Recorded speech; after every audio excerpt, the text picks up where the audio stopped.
Okay, all right. So I want to talk to you about success. Success is good for you. Yes. Ha ha ha ha. You as well, Mom. All right. So success. The car, the house, the family, the peace, the provision, you name it, right? Success is a word that means what it means. I'm not disputing that, even though I would like to go deeper.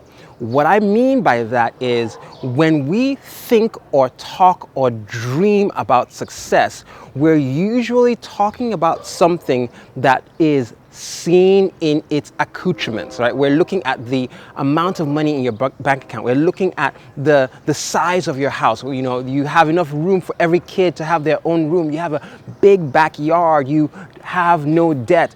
I understand what we mean when we hope for success, when we plan for success. But what I really want to pin down today is that there is a success that brings about this success. And it's the success of executing discipline. It's the success of executing patience. It's the success of having and keeping and maintaining good habits. So there is success that breeds success, the internal success, the personal success, the private success results in the public success. And I think this reality that you are successful before people see it.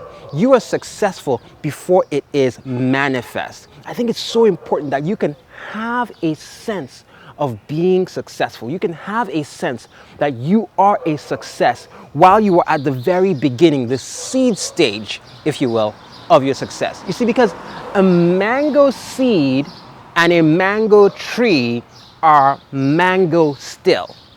The success seed and the success fruits are both success. But we don't tend to feel successful while we are on our way to showing, manifesting, revealing that the success was there the whole time. And I really want you to ingest that, imbibe that, really feel it, really rejoice in it when you have success in your inner person, in your inner being, in your private life. Rejoice when you overcome a bad habit, because that success breeds another level of success. It produces after its kind. Success is self-producing, reproducing. And in our lives, whether it's the discipline of working out that leads to a fit body, or the discipline of financial management, good financial management that leads to more wealth, bigger savings, money to invest in, all of these successes are successes still. And we really need to feel them, celebrate them, have them as successes, right? The reason I'm saying this is because if you learn to see success as success in its inception phase while it is private, when you have the manifestation of success, you won't be confused, or what's the word I'm looking for? You won't be misguided by what is necessary to maintain it. You won't be misguided about what is necessary to maintain it. You will have a good grasp of what it takes to not only succeed at the level that you can see, but to succeed at the level that you can't see. Right? Because it takes the same things, being able to envision, being able to see what is needed, and having the discipline to do those things even through the hard times, even through when your friends are saying, let's go party, but you choose to study. When your friends are saying, let's do drugs, even when you know that drugs dim and dilute your perception of reality and your ability to focus, or your ability to execute tasks, or your ability to stay on task, right? You know that what it takes to be successful beyond what you reach, when you do reach it, is the same thing it took to manifest success while you were still not showing it. It's the same thing. So it allows you to maintain and to continue the path of success. The way the Bible talks about it is, it says the path of the righteous is like the dawning of the day that shines brighter and brighter onto that perfect day. What it's assuming is that the righteous in that text, the righteous, possesses the kernel, the seed, the necessary success that produces seen public success. One of the things that I think is really important to say to you all is success is not cornered by Christianity. We don't have a monopoly on success, but we do claim to have a corner on good success, right? Because all success requires sacrifice. It's just the nature of the game. You may be sacrificing fun, you might be sacrificing sleep, you might be sacrificing you name it. But the thing that we noticed is a lot of people have to sacrifice things that make success not good success. They sacrifice marriage, they sacrifice family, they sacrifice healthy balance with themselves and with others, right? They sacrifice things that when you look at their lives after they're done, you can see children that were not cared for emotionally. There may be money for them, but they weren't loved. You can see spouses that were abandoned, right? These kinds of things equates to success, but is it good success? And this is what the Bible is saying is on offer to those who go God's way. The righteous have good success in store for them. I'm not competing with, an Arab multi-billionaire. I'm not interested in being able to say I have this much money. The money will come. It comes because there are things that make money come. Financial discipline, having a strategy, having a plan, having the ability to network, being a person of integrity, being smart, being a person who is able to receive, this one is spiritual, receive instructions that have not yet been made public and act on them and have a competitive advantage from the spiritual side of things. And this is the offer. The offer from heaven is you can have good success. Success that doesn't cost you your soul. Success that doesn't cost you your family.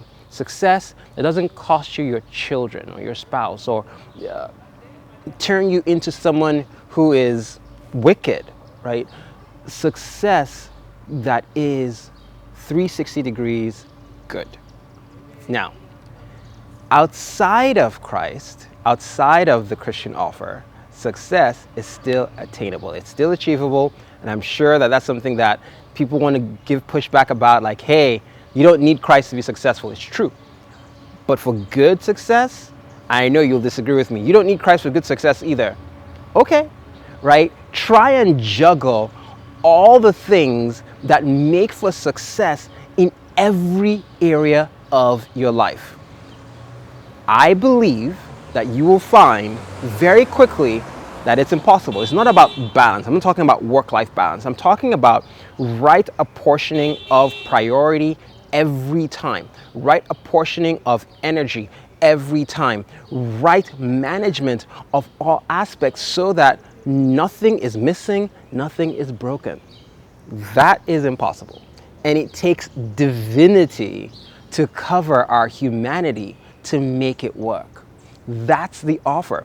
You're going to end up hurting yourself, trying to do it by yourself. My contention is that we need God.